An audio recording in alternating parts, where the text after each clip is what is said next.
you're going to start seeing our episodes available on YouTube as well as most other podcasting platforms. But we are going to add future episodes, so weekly you'll be able to check out our episodes here on YouTube. And we are also doing that retroactively, so you will begin to see more episodes being uploaded from all other 83 episodes that we have in our docket. We will be putting those on YouTube as well, so that you can have as many listening options as you like in whatever format that you like. We really wanted to make sure that we are reaching as many people as possible. So I hope you enjoy the episode. Always feel free to reach out and contact us at Creative Therapy Umbrella. We love hearing from you. Kate at creativetherapyumbrella.com, and enjoy the episode.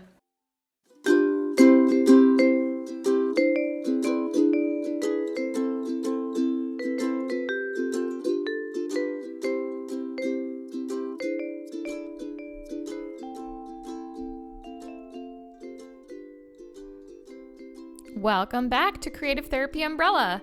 This is a place where we talk about all different types of creative arts therapies, expressive therapies, and creative approaches to therapy.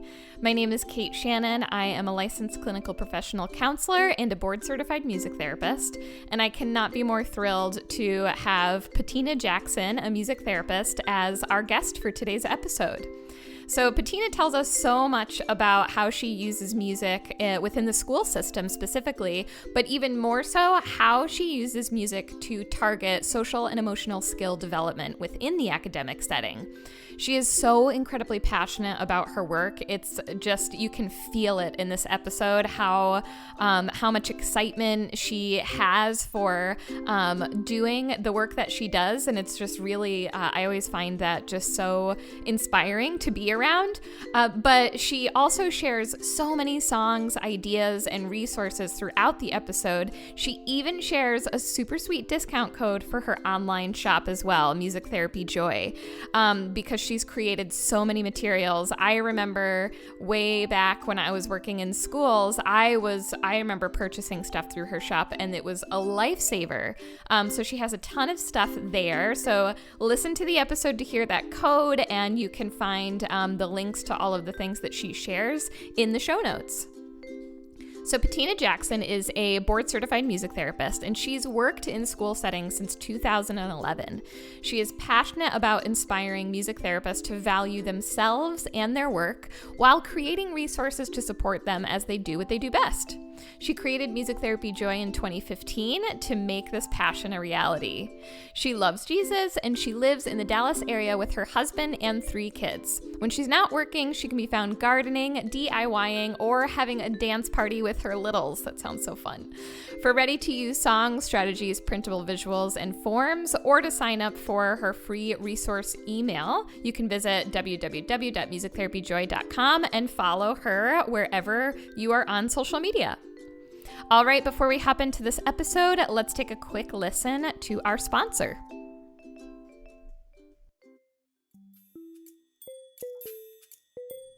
Are you looking for therapy services for a child, teen, or college student? Andrea Vargas is a licensed mental health counselor as well as a registered play therapy supervisor. She's currently offering a free 15-minute telephone consultation to prospective clients. During this phone call, you can tell her about your child, get more information, and/or ask her any questions that you may have. You can schedule this on her website at www.andreavargaslmhc.com. You can also find this link in our show notes.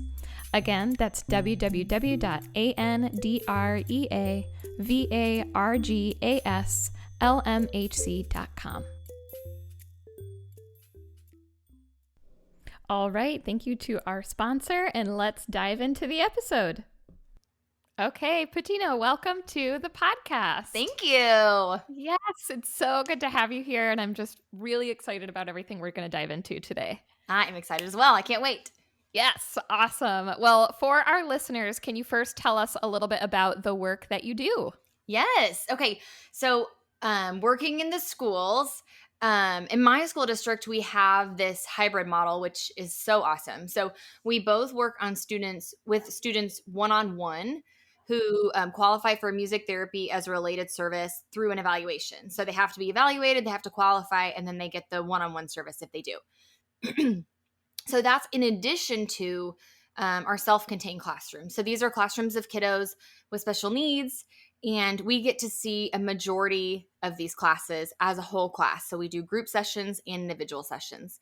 So on any given day in a normal year, I'm going to be traveling to like several different campuses and serving a mix of individuals and groups. So, and then, within that, we're addressing this huge range of goals, right? So we might work on academic skills, whether it be math or reading or science.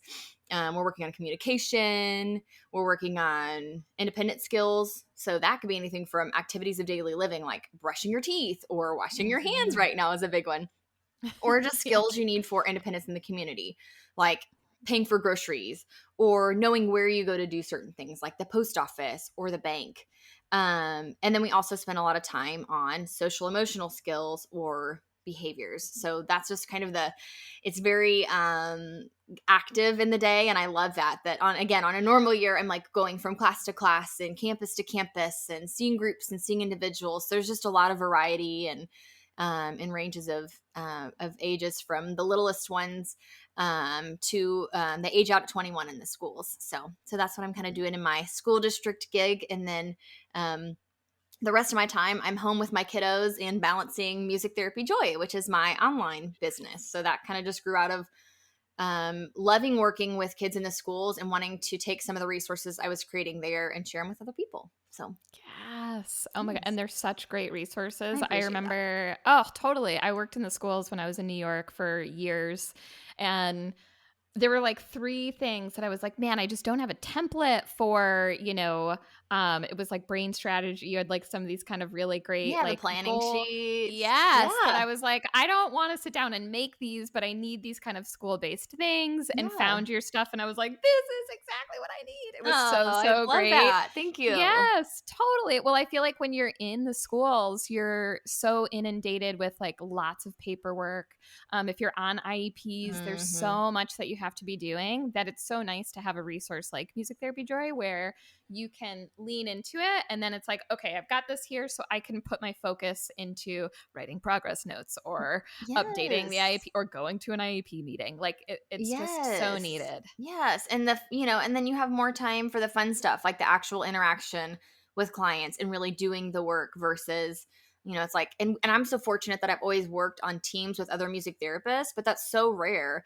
And so you've got all these music therapists that are isolated or don't have a support system. And here they are, like you said, like starting from scratch, trying to create your own stuff instead of saying like, hey, there are people, it totally takes a village. And I'm really passionate about that. Like we need to, like work together and support each other. And so if I can take something that I've done and have it make your life easier in the same way that I learned so much from so many other music therapists and mentors that I have that have been so generous with, their time and their skills that I just, it's fun to share it.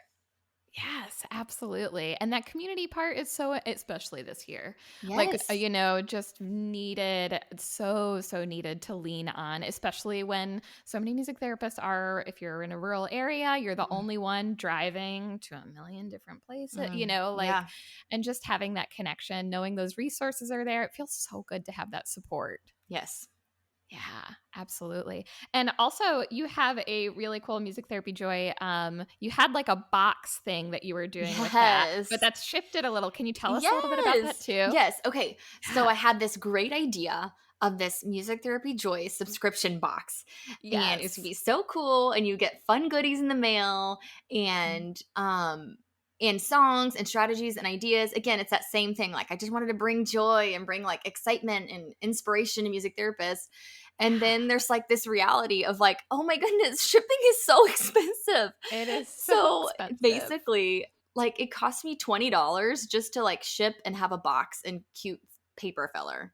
And so I could never put enough in there just for there to be any profit at all. And I was actually like losing money on it, but I didn't want to have any less cool stuff in there because I'm like, I don't think I can offer my friends in music therapy any less than this because I want them to get a good value. So Anyways, all of that shifted, and at the same time the world shifted, so we went for the e-box. And so I'm like, great, now I can Yes. still share all of the strategies, and it went from being $39.95 or whatever it was to $5. So it's like for $5 a month, you're getting 7 strategies, and it goes straight to your inbox, and then I can include so much more. I mean, there's Google Slides templates that they can use for virtual sessions, and there's music videos and recordings of the songs and the lead sheets and the printable visuals still. And so it's actually been fun to see how it forced me to do something that actually I think gives music therapists even more to work with for significantly less money. So it's not as much fun as getting it in the mail, but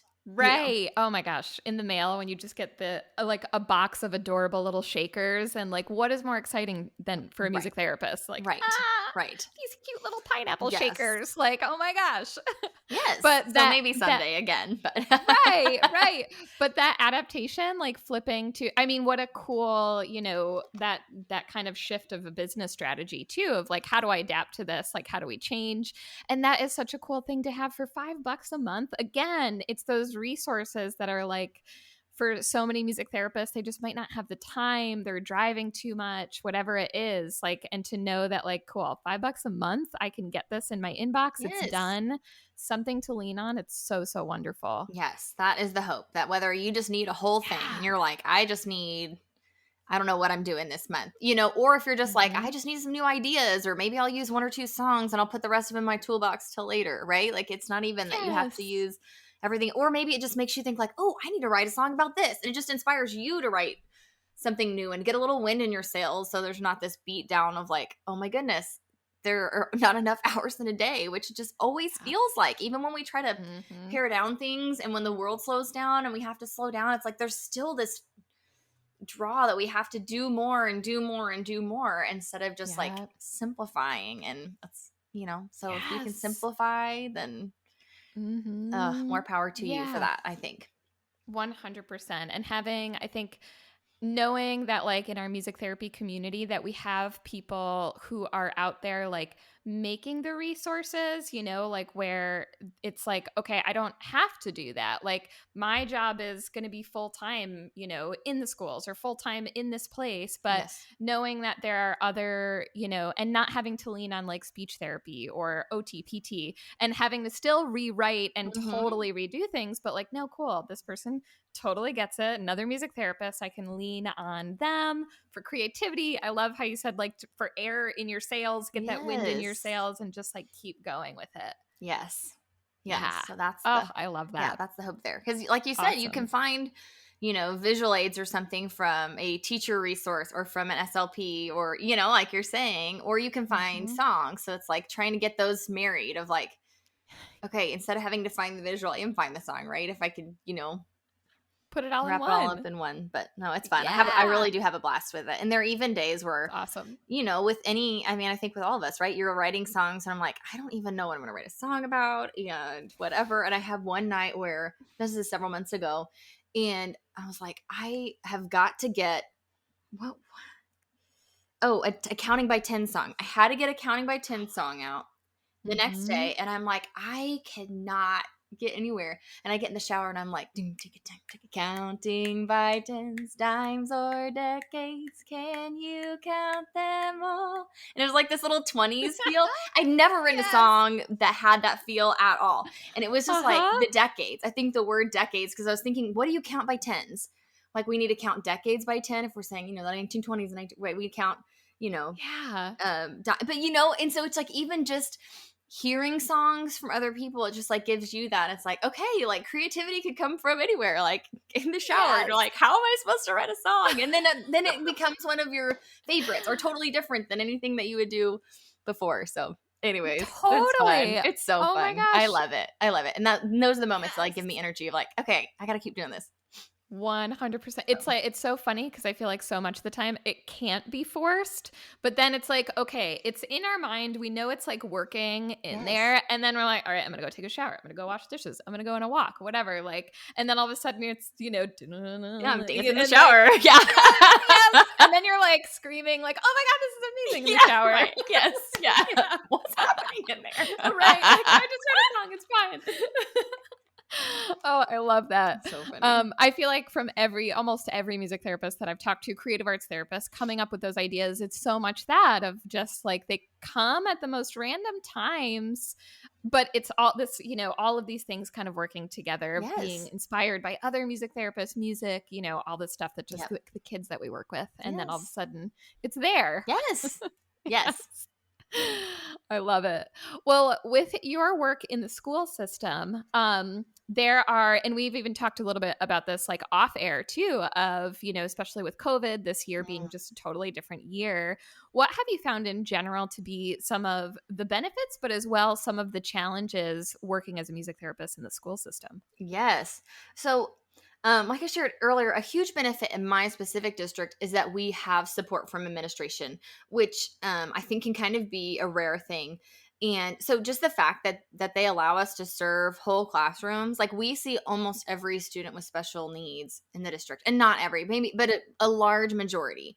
And that's so many kids. That's hundreds. I think 1,000. I'm like, I don't even know what the number is, but like hundreds and hundreds of kids with special needs that we get to serve either weekly or biweekly or monthly or whatever it is. And so I think that's been one of the biggest benefits is just having that support, and that they see like, hey, there is enough evidence to support most children, in general. And then specifically, most children with special needs would benefit from this. Not all, but most.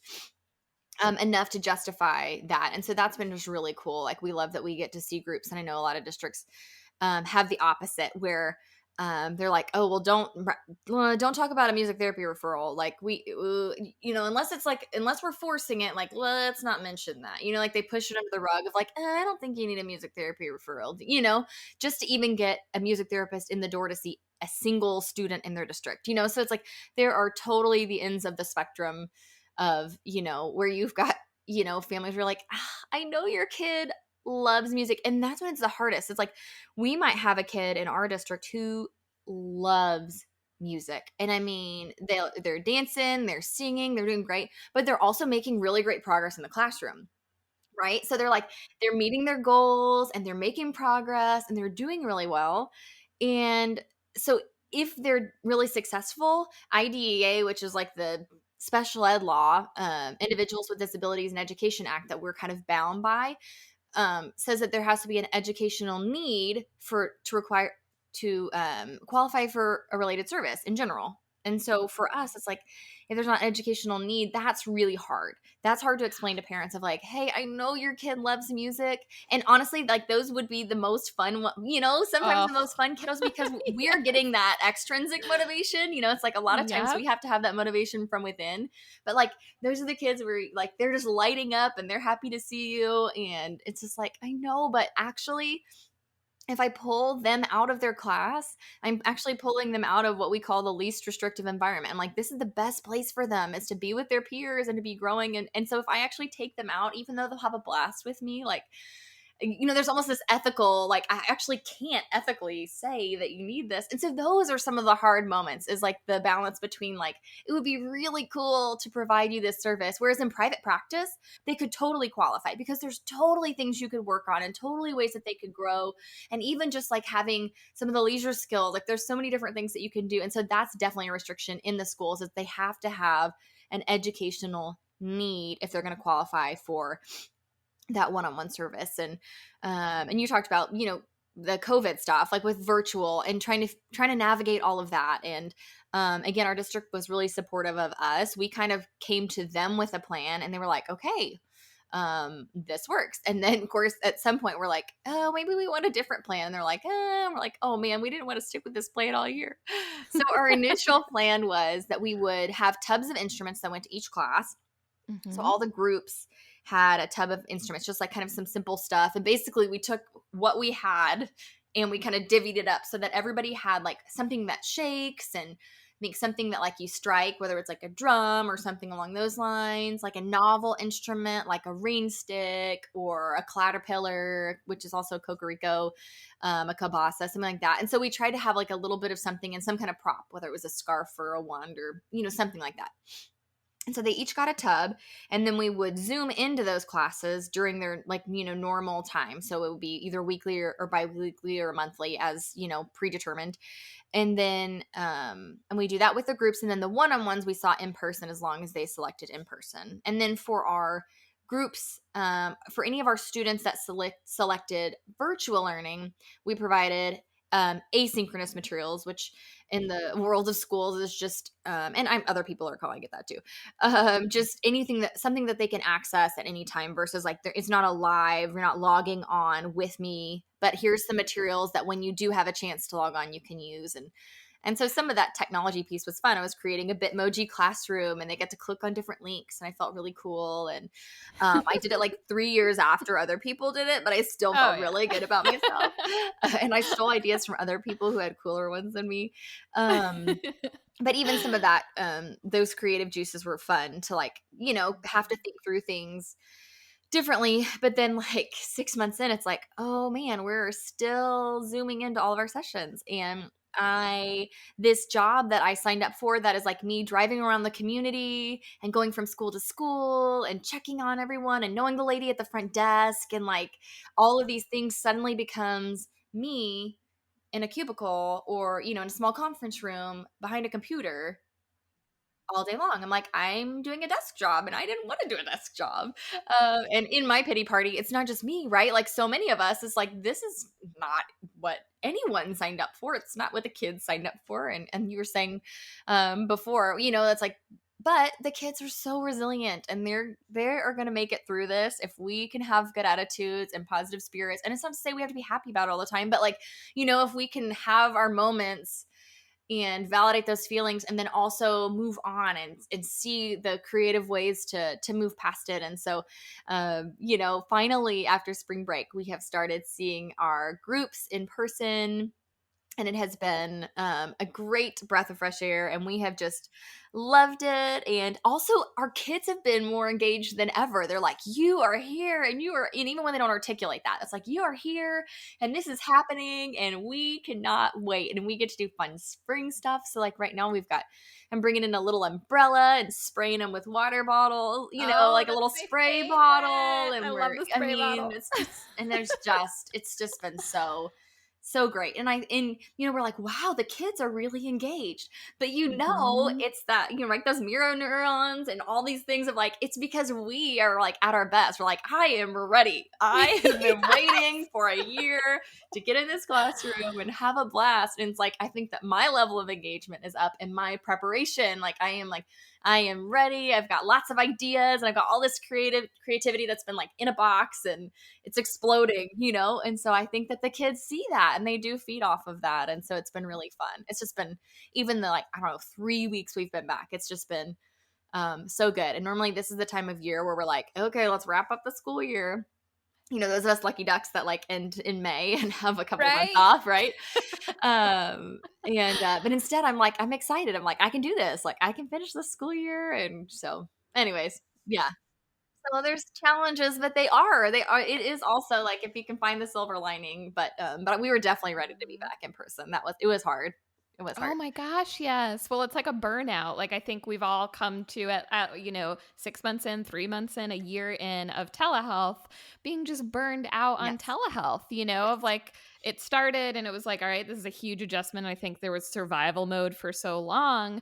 And then it gets to a point where it's like, this is total burnout. And then to have it shift and like back into that non-office job of like, I'm in the space, I'm in the zone. We feed off the kids' energy, they feed off ours. And like, it's just such a beautiful place to like, I mean, I can just like feel that feeling coming out of, the end of your workday after being in several schools working with kids and then just being like, that was amazing. This is my job. That was amazing. How is this? How is this real? Yes. And it is beautiful. Like you said, and there's this appreciation for the things that we took for granted a year ago too. Like there really is. It's like, man, like I said, this time, on a different year, I would have been like, oh, I'm like so done here. I'm so exhausted. And instead I'm like, you just appreciate it. It helps you appreciate the things that we, take for granted or felt entitled to, Absolutely, absolutely. It's such a good thing for us to reflect on and hold as we, I think as all of us next year, if we're like, oh, I can't wait for the year to end, it's like, you know what? But it's not 2020 slash Yes. 2021. Like, it's okay, and I can get through it for sure. Yes, yes, and the teachers are Yes. like saints to me, it's like I put Oh, yeah. teachers and nurses are on pedestals. For me, they're my heroes, it's like they work so Hmm. hard for these kiddos and they've been doing so much facilitating and passing out stuff for us and Yes.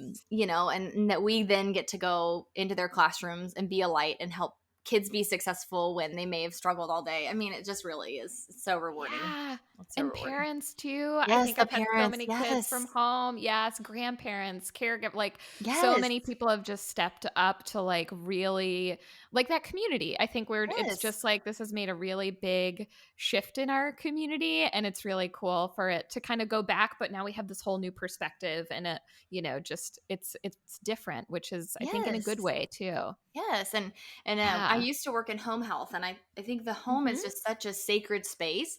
And I always felt like when I was in home health, I was being invited into this safe space, this sacred space of their home.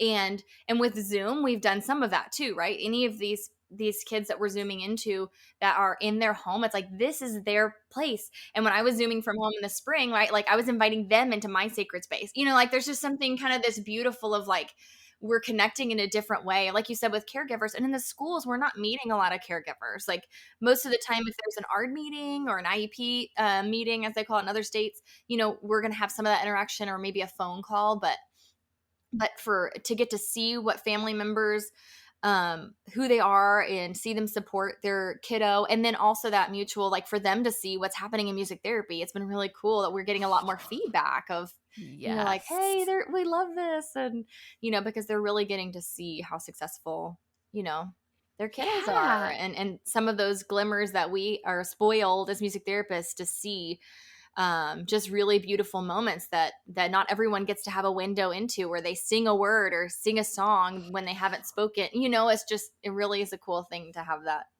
It's Yes. been a good. I'm ready. I'm ready for the virtual to wrap up, but it has been Yeah. such a cool way to connect differently.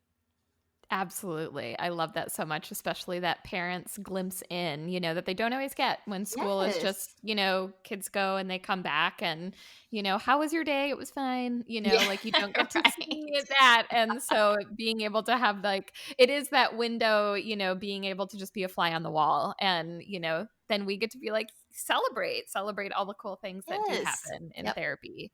Yeah. I love that. Well, you had spoke on this earlier a little bit about academic goals and working on so many different goals within the school setting, especially if you're on an IEP, you can be all over the place, which I think is the lovely part of it. Yeah. But social emotional goals are also a really important thing that you focus on. Can you tell us why those are important to focus on in an academic setting? Yes. So and you can ask my team this. I love the social emotional goals. They are some of my favorites. And so we have a variety of classes, most of which are focusing on language and academics and communication and those sorts of things. And then we also have a class called SAIL, and it stands for Social and Interpersonal Learning. And these classes in particular are for kiddos who are mostly on grade level with their peers academically, but they're struggling to regulate emotionally. They are struggling to pick up on social cues, and some of these things. And because of that, they don't have the skills to stay for a long time in a class with their peers. And Mhm. even just that of like, hey, it just shows that you can't just focus on the academics, right? Like, if even though they have the academic skill set, if they don't have that social emotional skill set, it's really hard for them to be engaged members of their classroom. And not even in those SAIL classrooms we see, but also in our other classrooms where kiddos, if they're not meeting, many of our kiddos who are not meeting their cognitive milestones are also not meeting their social and emotional developmental milestones, or at the same rate as their same age peers. So it's like, in order to keep on track with them and to be able to engage with them, right, we need to give them these skills as well. And we also use a phrase of prerequisite skills in the schools of, you know in order to be able to learn math and learn reading, there has to be this amount of regulation too. Like you have to be able to regulate to be able to sit and to learn. And so a prerequisite skill to those academics are some of those engagement, regulation, knowing how, appropriate behaviors in classrooms and, stuff like that, that those are really important prerequisite skills. And even in my own home, we're sending my daughter to kinder next year, which has like its own emotional things for me. We were going to Yeah. last year and we're like, yeah, we'll wait till she can like give her friends a hug. Um, but like, Yes. I want her to like learn academic skills. Sure. Like, I want her to improve and grow her sweet little mind.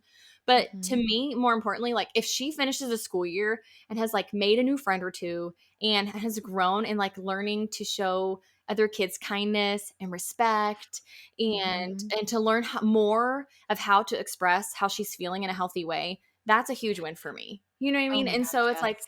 if I value that, as a parent, like, and I don't know what every, family values, obviously, but to me, Mhm. like, that is just so much more important in my own values and priorities for my family is that my kiddos are healthy socially and emotionally. And if they're trying their Yes. best at the other stuff, that's good enough for me. And so I'm like, I want Yes. I want that for these kids too. I want them to be healthy emotionally and socially, and I think it will help them to grow academically if they are. So, Yes, yeah. yes. I love that emphasis on, if kiddos can, and especially in school environments where things are just so, there's tons of kids, there's tons of noises, there's new Mhm. things, all this different stuff. And if they're learning to regulate through that to and while regulating, treating others with respect, not harming self or others, and making Yes. friends and making those connections through that, that is such a wonderful platform for, academic skills will get there. There's time to Yes. learn those, but those social and emotional skills are just such a foundation for all of that stuff. Yes, absolutely. And Mhm. we joke about, well, maybe not joke about, but you see kids, and not even necessarily kids with special needs, but just in general, and Mhm. they're struggling to be kind to each other and struggling with respect, and it's like, and then you see, this is totally a tangent, and then you see Mhm. their parents on social media, saying something hateful about somebody else or saying some comment on something. It's like your kids are seeing that, and if we as Mhm. adults cannot have kindness and respect to each other, and we can't interact with others in a loving and gracious way, how on earth Mhm. can we expect our kids who are watching us to do that? And Yes. it's a huge weight um as a therapist, right? It's a huge weight as someone who's working with kiddos, someone who's a parent, someone who's an aunt, whatever your story is. Like if you have this interaction, it's a burden but also a joy to say, like, I can be a catalyst for positive change. I can model and I can Mhm. teach, kindness and respect, and I can emphasize that over other things in such a way that, hopefully we can, make changes in our world. And I'm that kind of a dreamer that I think we Yes. can. I think we can Yes. if we can choose to show grace ourselves. Then I think that that's just a Mhm. really, just a beautiful picture, for kids. And those kinds of Yeah. social skills to me are just of high value. So, They are. yeah. It's so funny that you say that because I was literally on the phone today talking with someone about I swear I talk about this book constantly, but The Whole Brain Child by Dan Siegel, and how they talk about connecting and redirecting, that we have to connect emotionally first when if a kiddo's having a hard time. Hey, you're really feeling XYZ. Yes. This is really hard, and then redirecting. And the person I was talking to, consulting with, they were like, this is something that should not just be used for kids. Like, we need to be using this all the time. Like, I see that you're very angry in this car jam and this gridlock, but but it's not okay to say these mean things. I'm in the same boat, and I Yes. was like, it's so true. Yes. This doesn't just come from this top down, we're doing this for kids, but this is like everywhere for adults Yes. to be doing with each other, and to older adults, to everybody, for Yes. sure. Yes. We're teaching it Yes. to them. And as we're teaching it to them, we're teaching it to ourselves and And reminding ourselves of practicing like, it. oh, yes. Yes. Trying to practice it. Yeah, 80/20. Yes. If we can do Yes. it 80% of the time, it's beautiful. Yes. Yes. Yes. So can you tell us a little bit about what does this look like if you're, how do you bring this into the academic setting? What does it look like when you're working on social emotional skills? Yes. So, just in general, when you're working with children with cognitive disabilities, whether it's in the schools or in private practice or home health, whether it's working on these goals or really anything that you're working on, it's four things. Simplify the concepts. That's a big one for me. It has to be simplified. So, for instance, we could teach kindness, like what we were talking about, by taking turns with an instrument. It's like just it can be as simple as that of like you are going to play the rain stick and then we're going to have to pass it and we're going to have to wait, and even just something as simple as that. If we're explaining emotions, we can explain with short, simple language. Sometimes when we're doing this, okay, what did you say? Connect and redirect? Yes, Okay. yes. So when we're doing this like connect moment, with especially with littles, and it'd be the same if you're working with early childhood who are developing typically with their same age peers, right? It's just little ones or just who aren't there yet in terms of having the skills. If we start using all this flowery language and frame, we're like, oh honey, oh I'm so sorry, if we spend too much time, what feels loving can actually sometimes be very confusing. So it's like, okay, how do I connect in a gentle but also simple way of like, you feel angry, I can tell that you feel angry, or do you feel angry? It could be simple as that. And then, right, and then that redirect. So it's just simplify to either short language, simplify language, or simple concepts. Mm-hmm. Okay, so after you simplify, then we're teaching, right? So you have to teach the strategies, things that might come naturally to us as adults. It's only because they've been taught to us, whether directly or indirectly, and for better or for worse, right? So like give specific examples of coping skills. So like I might say, okay, if you're feeling sad, like what is a coping skill we could use? We could, take a deep breath. We could, if we're feeling maybe tired or lethargic, we could stretch, right? I'm giving some examples or ways to interact with peers, like telling them like, okay, when we see someone, we can give a high five. And so that song might have to do with that. So giving specific examples. And then even on a higher level, if they have some independence and they're able to make choices or indicate to us choices, then you could say, okay, would you choose to take a deep breath or do a big stretch? Like even giving them then the choice, but it's simple. But we have to teach it. So we have to simplify it. We have to teach it. We can't expect them to Mm-hmm. know a coping strategy, right? Oh my gosh, yes. Yes. And then we have to practice. Like you said, we have to practice these scenarios. So there's role play, right? Like we're practicing shaking hands, and we might practice every week. And that gets to the next part is repetition. It means like we're practicing shaking hands and whatever, not this year, okay, but like in general, right? Some of these nonverbal skills, like giving a high five, we're practicing like hi, and then you would say back to me, hi Patina, or it's like those skills, and we're repeating it every single time so that they can so that they can make those connections, and so that they can commit those things to memory, and so that in real life situations they think, oh, I know what to do here, right? But they won't have that skill if we're not practicing and repeating. And I feel like our culture, and this affects, I think, so much of music therapy and so much frankly of many professions, we have this okay, so disclaimer, I love Pinterest, but we have this Pinterest approach of like, it has to be new, it has to be different, it has to be fun, I have to bring in something flashy every time. And it's like, it doesn't have to be new every single time. And in fact, if we do something new every time, we're probably, with kiddos with cognitive disabilities, we're probably actually not giving them the chance to be successful. So even though I might feel like I'm an awesome music therapist with a cool session plan, if I'm not having some repetition, and even if it's not the same song every time, but if I'm not repeating some of the same expectations, like when we have an instrument, this is the expectation for our group. When we interact with a peer, this is what it might look like.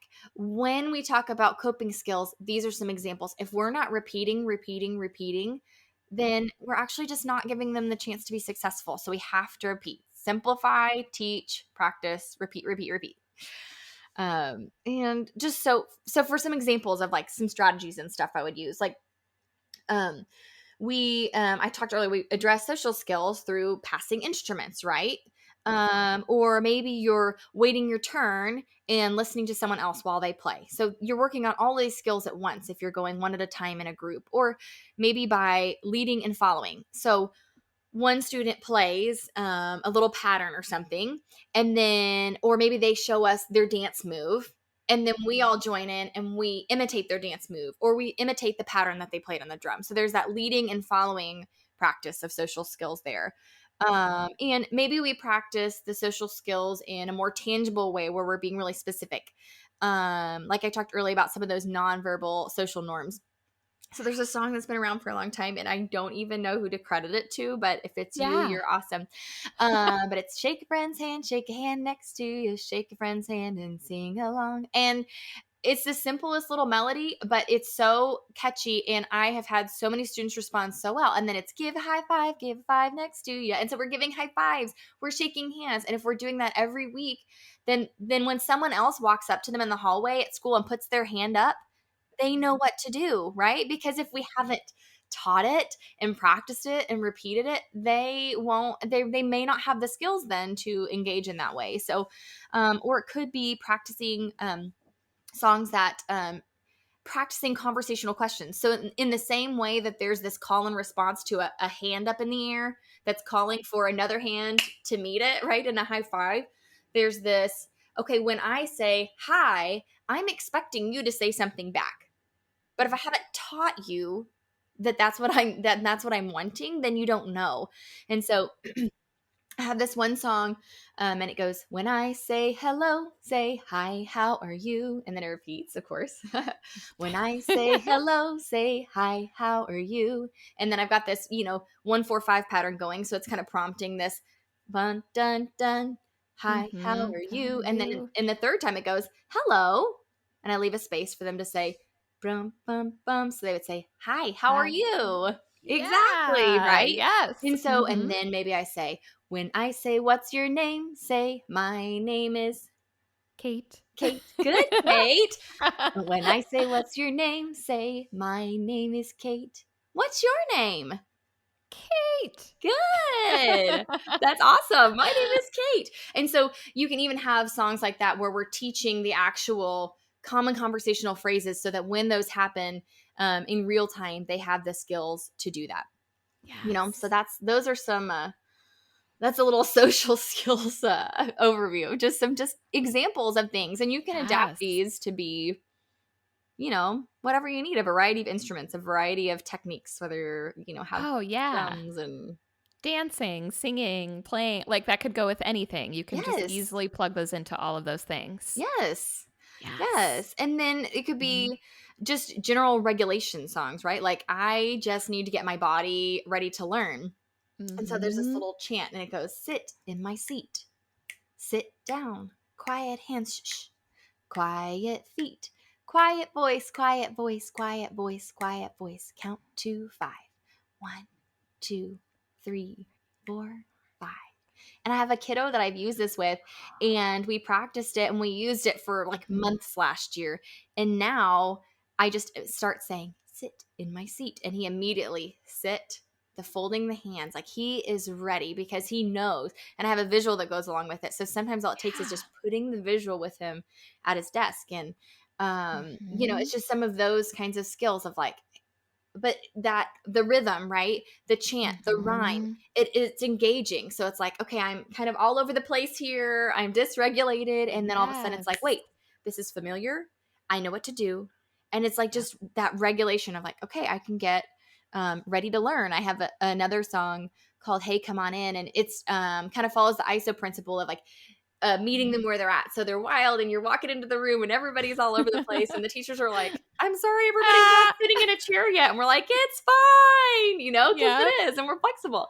And so it kind of starts with that. And it's like, hey, jump up and down. Hey, jump up and down. Hey, we're going to have some fun. Hey, jump up and down. And then we do spin around.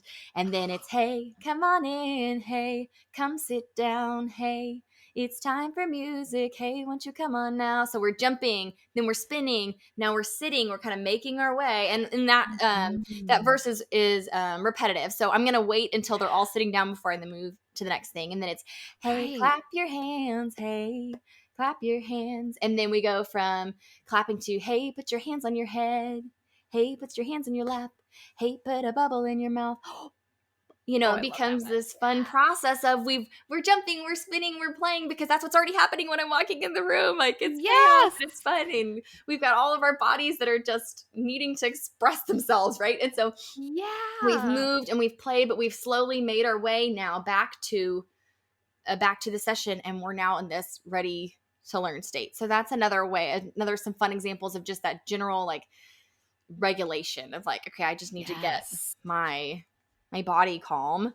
Yeah. And I love that, like, that image too of like, and so many times, I mean, coming into a room when kids are just being kids and like we get to come in and just say, like, this is awesome. I'm here to join you where you're at, not coming in and being like, I have to change this. It's Yes. like, no, I'm going to be with this and be with you. And then let's slowly move over to here and do this other stuff too. But Yes. I'm just going to be with you right now and do Yes. these movements or whatever it is, and then we'll get to Yes. that other stuff. Yes, because if they're Yes. everywhere and I'm walking in and I'm like, "Okay, it's time for music." Like, Uh-huh. probably not gonna do anything. Like, that's probably not gonna be No. helpful to anybody, and everybody's gonna be Yes. frustrated. So, Y And I yeah. think it sends such an important message too of acceptance to kids when we do come in and say like, "Hey, come on in," like, "This is fun. I'm gonna dance with you with Yes. my guitar, and, Yes. like, I accept you where you're currently at. There's nothing wrong Yes. with this," and, like, Yes. "But also let's come over here and do some other fun stuff too," and Yes. instead Yes. of, like, "Okay, this isn't okay, you have to stop, we have to do this thing now," it Yes. becomes just such a different message to kids. Yes. The transition doesn't become this negative thing. It's this positive No. experience. I love that. Yes, That's a great point. yes, definitely. Yeah. So in that image, I'm thinking immediately of groups too, like such a great, with Yes. groups. What do Yes. you feel like those differences are when you're working on these skills individually versus how they might look in a group? Yes, absolutely. So, honestly, most of these examples are things that I've done with both. So, like for instance, with the turn taking, they're just probably taking turns with me. And one of the great things about a group with when it comes to social skills is that they're able to generalize a lot of the skills in the middle of group because not only are we practicing myself and my client or student, but they're also practicing with their peers, right? So they're getting that practice. But with the one-on-one, you're getting it gets to be so much more specific to them and to their needs. And so, like, maybe I know that in particular, you like to dance. So maybe one of my verses is going to be, hey, dance around, hey, dance around. Okay.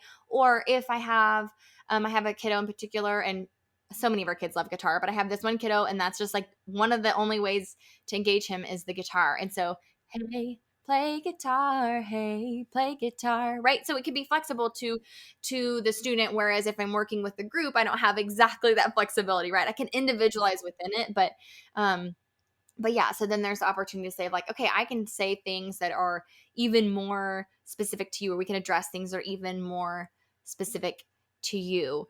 I had mentioned about like kind of leading and following. I have one kiddo who I work with one on one. And so his teacher was telling me, she was actually saying, like, hey, he does so great in music, but he's really not generalizing these skills to the classroom when he goes into class with his same age peers. So it's like, okay, what can we do basically to challenge him a little bit more in music that was going to kind of push his skills and push his abilities so that he would have some better tools. And so, for instance, he is very musically inclined, particularly on like pitched instruments. He has great sense of pitch, very musical, very rhythmic. And so I brought in like a slit drum that had the four tones. And so, I'd play a little pattern and then he would get to play a pattern. And then so it was more of that turn taking impulse control. And like one of his goals was to be able to maintain engagement for 10 minutes, which, for some of us doesn't seem very long, but that was huge for him to be able to sit and and focus on something for 10 minutes and engage in it fully for 10 minutes without being distracted or off task or getting up and that sort of thing. So it's like, oh great, he could do that back and forth for so long. It's like, okay, but now I got to challenge him just a little bit. And so it was like, okay, well now you have to play the pattern that I'm playing. And that's harder to say because Yes. that's the expectation in a classroom is there is Mhm. the direction from the teacher. And even if they're an amazing teacher who is flexible and allows for creativity, there's still at some point, if you're working with that whole group in the class, that they're going to have some sort of expectation that you're going to follow. And so it's like, okay, now you're going to have to play the pattern that I play. And it's like, okay, we mastered that. Like he got it. It took him a minute. And at the end, he could earn his own free time. And I would let him play whatever he wanted for 2 minutes and he was in heaven. But it was worth it to him because the music was reinforcing enough that he said, okay, I can work on this skill because it's weird. It's worth it to me because I love the music so much. And he was so motivated by it. And so then we stepped it up again, and then I brought in a xylophone with the colored notes, and now I'm playing, Happy Birthday to You.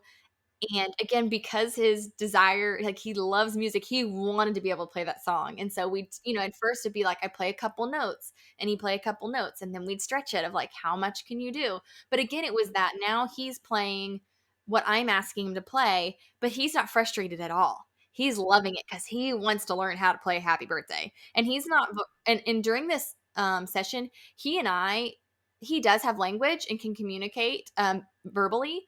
But during this session, I'm saying almost nothing. It's just this back and forth of, and I might say, okay, listen, or try again, or something like that, or your turn. But for the most part, I'm not saying anything. And it's just really been fun to see him grow. And also that collaboration with the teacher, that if the teacher hadn't told me that he's not generalizing the skills, she's like, just so you know, like, and I was like, he's doing great in here. And he's like, sits for like 20 minutes instead of 10. And she's like, you are right. She's like, this is absolutely, I see him be the most, because she's kind of in the corner working with other students. She's like, he is the most successful during this time. She's like, but we're not seeing the skills generalized. And if she had not told me that, I would never have known, right? Because I'm not in his gen ed classroom. And so stuff like that, where it's like, okay, I could be so specific with him on working on something. And one of my favorite strategies. So in these classrooms, but also in a lot of our classrooms in the district, we use the zones of regulation. Mhm. Okay, you know about this as Yep. regulation. Okay. Yep. So that's just kind of what they're already using. So it's like, okay, they're using the zones. So I am going to find a way to make this musical, right? And so if you're not familiar, if listeners aren't familiar with the zones, basically they're kind of broadly categorizing emotions or behaviors or states into 4 colors. So green being regulated. The green zone is kind of like where we want to spend most of our time. And they may identify this by words like happy or good, but it doesn't have to even be like, you don't have to be happy to be in the green zone. It could be neutral, like just fine or ready to learn. So the green is just kind of a regulated state. And then blue is more lethargic. So maybe I'm feeling sad, I'm feeling tired. It could also be bored, anything where you're kind of slightly um Lower. hypo. Exactly, Yep. exactly. And then yellow is kind of going the opposite direction. Again, it's like slightly dysregulated or elevated, but it could be anything from silly to like scared or worried or like slightly irritated. So it could be any of these, just kind of slightly dysregulated, a little bit kind of on edge. And some of like, right, silly. It's okay to be silly sometimes, right? So it's not saying, but at the same time, when we're maybe in the classroom or in a certain situation, we might need to find a way to get back to ready to learn. I struggle with the yellow zone myself. In high school, my choir director was always like, Patina, filter. It's like, because I just say all the things out of my mouth. It's like, okay, you're in the yellow zone. But he didn't say this, but this is what he was thinking. Like, you need to get Right, back to the right. green zone. Like, you're not as funny as you think you You're ready are, to learn. and the rest of us have work to do. So you can get back to the green zone. So this is my zone of struggle. And Yes, then yes. red being just above that, where it's out of control, furious. But again, it doesn't have to be angry. It could be panicked. It's like, this is where a panic attack would be categorized. Those sorts of things where it's just completely dysregulated and struggling to kind of get back to that, what you might call a just right state or regulated or whatever however you want to name that. But the goal is to get back to the green zone or spend most of your time in that green zone. So I wrote a song to go along with it that I call My Feelings. Can I sing it for you? Yes, I Okay, great. love that. Yes. Okay. So the goal of the song is we start. So I thought about, okay, as I'm writing this song, the process for me is like, okay, I want to sing about the green zone. What do we need to know? We need to know what kinds of feelings and emotions are in the green zone so we can identify it when we're there. And then in all of the other zones, we need also those same identifiers. And then we're going to need coping skills. Okay. So I'm like, I need a song. And if the goal is to be in the green is just my anchor, right? So the green Yes. zone's my anchor. I'm starting with the green zone. I'm going to another zone and I'm coming back to the green zone. Yeah. So it goes, I am green, I am green. I feel happy, I feel calm, I am green. I am green. I feel ready to learn. I am green. Okay. And if I'm working with an individual in particular, I'm letting them fill in those green words. What's a green word? What's a green word? And they might say, I feel good. I feel fine. I am green. And then we'd go to I am blue. So I'm in a minor key now. I am blue. I feel sad. I feel tired. I am blue. I am blue. I feel, yes, bored. I feel, whatever. Sad. I am Yeah. blue. And then this is where we're teaching the coping skills. It's like, take a deep breath. And we're going to actually do it. And then sit up straight. And we practice our posture and we get our shoulders back. And then we say, do, I am green. Back to D major. I am green. I feel ready to learn. And then we might go, I am yellow. And I'm like at this crazy, finger picking that's, on the guitar, right? I am yellow. I feel silly. I feel scared. I am yellow. And then what can we do? And then I'll ask, what can we do in the yellow zone if we are just feeling a little bit too silly or like a little bit too we're scared and we want to be able to calm down? What can we do? And they might say, take a deep breath, count to 5. 1, 2, 3, 4, 5. And then we'll go back and then I am red. I am red. And so we like get crazy and I'm strumming really hard and I feel out of control. I am red. And then one of the ones we do on red is count to 10. And when we're counting to 10, we're going 1, 2, 3, 4, 5, 6, 7, 8, 9, 10.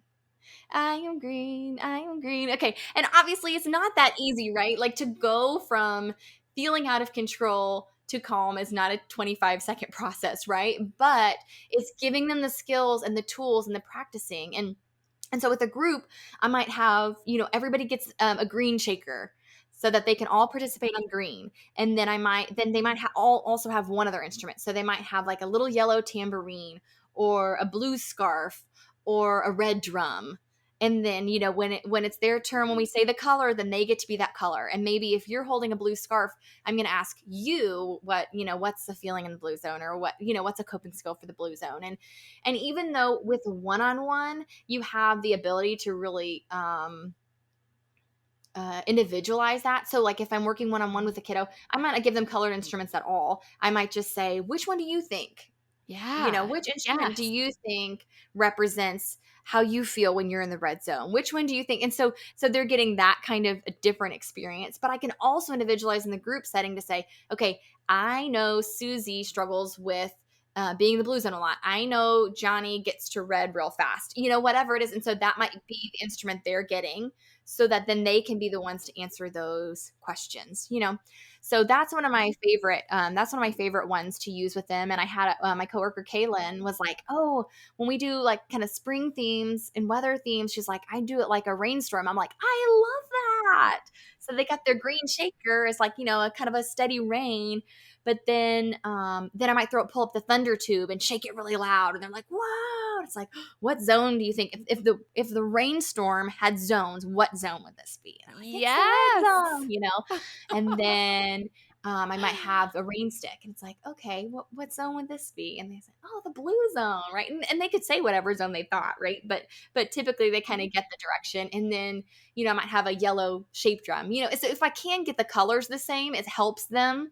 But even then, it doesn't have to be. It could just be any drum. That's like, okay, so this is like some thunder, but not quite as loud as the thunder tube. And, so that's just a cool way to put, just add a different association and make a different musical connection that makes it fun and engaging. So they're learning the skills that they need to learn, but in a way that's fun and it's not draining. And maybe in a way that they weren't maybe even regulated enough to like be ready to learn it before music Right. was involved. So anyways, I just love this stuff. I love these kiddos. I love being able to address these things through music because it's so high in again, it's in my values that emotional and social regulation is just so important. So so if there's a way for us to practice these things and to give them those tools, so I love it. And I love the individual versus the group too. Like it's really neat to see the way you can do different things differently and the pluses and minuses of both. Yes, yes. And like I love with that example how you could, like there's so much going on in the moment when you're teaching it and kind of experiencing it. There's so much kind of on the back end, but then there's like the mnemonic device of like I am green, that you can Yes. lock into. Like I think that's one of the things that is so powerful about music is it can just be this automatic cue that we lock into of then like I am blue, like then I am feeling this, or if they an adult cue of just I am blue or you are blue is such a great way to get our brains to like lock into okay, now I can get to my coping even if I have to sing it 25 times because that's how long it might take to get regulated, like that's okay. Yes. Yeah. Oh, that song is so beautiful. I love that so thank much. you. I have fun with it, and it's been like I said, it's good for me too. I need to sing my zones more often. Oh my gosh. All the time I'm like, I need to take, like half the time I'm like, I need to do that too. Like, yes. Connect and redirect. Yes. You should do that more too. Yes. Okay. And when you said connect and redirect the first time too, I was thinking of, again, I'm thinking it's spring. And so I'm thinking spring things. And so, I heard this song called, Let the Rain Fall Down. And again, my coworkers tease me because they're like, let the rain fall down. I'm like, no, it's not that song. But it's the same concept of, let me just sing the verse real quick. It goes, let the rain fall down, bringing life to all around. Let the clouds come in, let the thunder roll. It's gonna be a great day. Whether sunny or cloudy, there's no need to be pouty, because I've got something better. I've got joy in my heart today. And so like we might just do a turn taking with that where they get to take turns with the instrument and listen to the song. And then afterward I'm asking them like, okay, what do you think that song means? Or, or whatever. And we're talking about okay, well, even if the weather's sunny or even if the weather's cloudy, and one of the days I was working on this, it was like a Monday. I was like, it is Monday. And this morning I did not want to get out of my warm bed and get up and go to work. Like I had a great weekend and I didn't want it to end. It's like, but you know what? Like, even though that sometimes things feel stormy or cloudy, it's like there is a good thing. Like I was so excited because I love to come see your class. And so I was so excited that I was going to get to see your class today.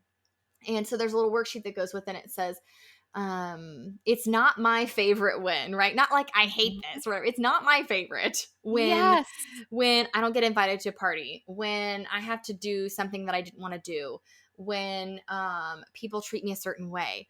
When we say, but I can take a deep breath and remember, and then we're thinking about something positive.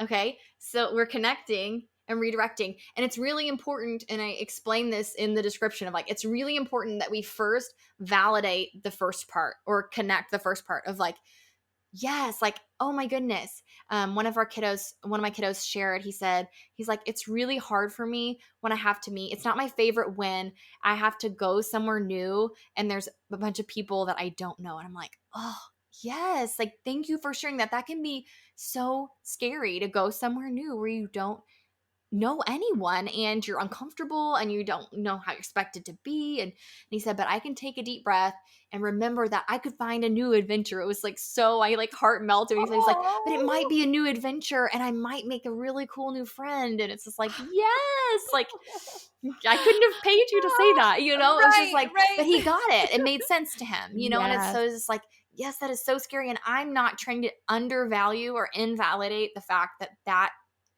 is a scary situation or would be so hard, but also love that you don't have to be stuck there, that we can then move past, we can redirect and say, but you know what, this could be a new adventure. And we could probably all say that about Ugh. about this past year of like, oh my goodness, it is not my favorite win, right? Yes, But I yes. can take a deep breath and like I can find there is a silver lining somewhere and I can find it. And so Yeah, it's so anyways, but empowering. yeah. Yes, Yeah. and I think of, like, kids having that now for that kiddo, even just the thought or Yes. knowing, like, it's first of all, he was validated that, like, yes, it is scary and it's okay to feel scared and, like, but there's something you can do there. You can feel empowered. It might be an adventure, like, that's so sweet, and then, Yes.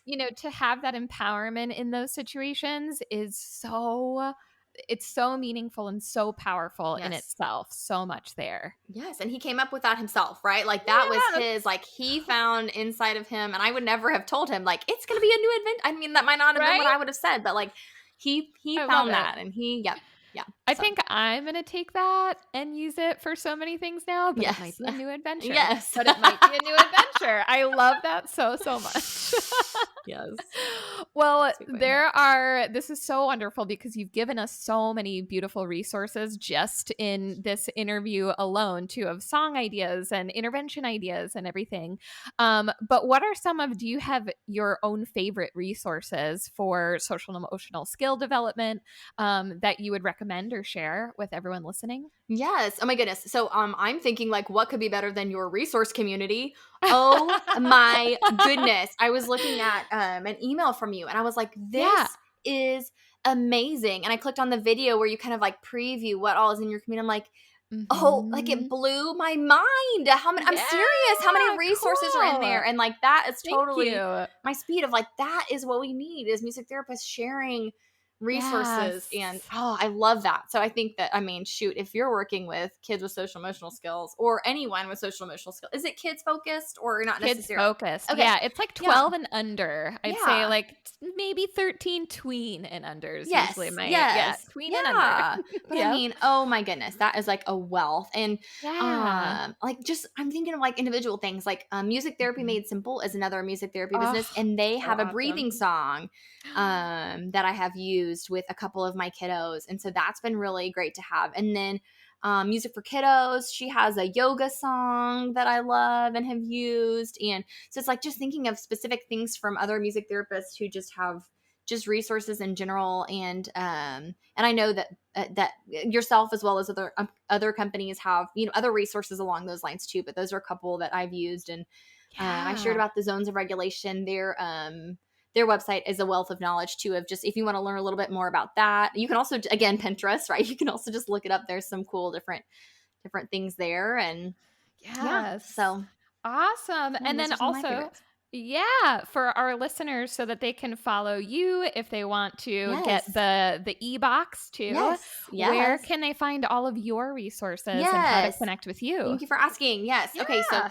go to musictherapyjoy.com. Mhm. And if you check out the shop, I have it by goal area actually. So I have an emotional Nice. / social skills goal area. And I've got some of those ones that we shared, the feeling song and Oh, let awesome. the I'm rain gonna fall link. down. Anyways, yeah. So some of those Yes. different ones as well as, other goal areas.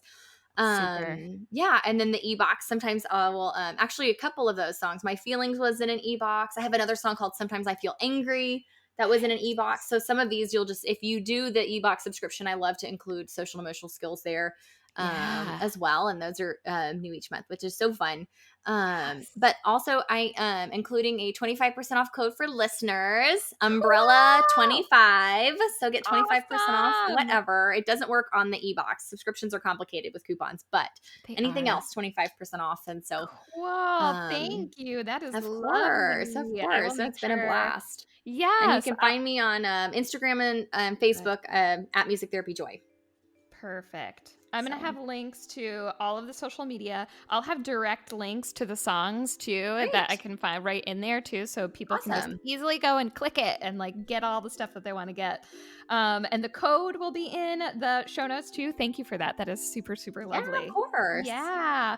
Patina, this has been so wonderful. It's just such a joy to hear your passion. So thank you so much for coming on and just sharing this with everybody. We're all just so grateful to now have this knowledge and keep going with it. So thank you.